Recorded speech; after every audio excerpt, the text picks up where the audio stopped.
छोट्या स्क्रीनवरील मालिका या नेहमीच वेगवेगळ्या ट्विस्टमुळे प्रेक्षकांमध्ये चर्चेत असतात. मात्र कधी कधी मालिकांमधील अनपेक्षित बदल प्रेक्षकांना आवडत नाही. त्यामुळे प्रेक्षक जोरदार टीका देखील करतात. असंच काहीसं स्टार प्रवाहावरील लोकप्रिय मालिका प्रेमाची गोष्ट सोबत घडलं आहे. सध्या या मालिकेत मिहिकाच्या भूमिकेत अभिनेत्री अमृता बने या नवीन अभिनेत्रीची एंट्री झाली आहे. परंतु अनेकांना हे आवडलेलं नाहीये. ही अभिनेत्री मिहिकाच्या भूमिकेसाठी अजिबात शोभत नाही. हिला आत्ताच्या आत्ता मालिकेतून बाहेर काढा, नाहीतर मालिका बंद करा, अशा प्रतिक्रिया अनेक प्रेक्षक देत आहेत. याशिवाय काहींनीही मुक्ताची लहान बहीण वाटतच नाही, तिच्यापेक्षा पण खूप मोठी वाटते असं म्हटलं आहे.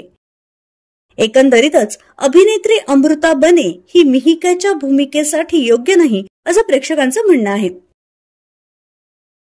तर प्रेमाची गोष्ट मालिकेत तुम्ही जुन्या मिहिकाला मिस करताय का हे आम्हाला कमेंट बॉक्समध्ये नक्की सांगा.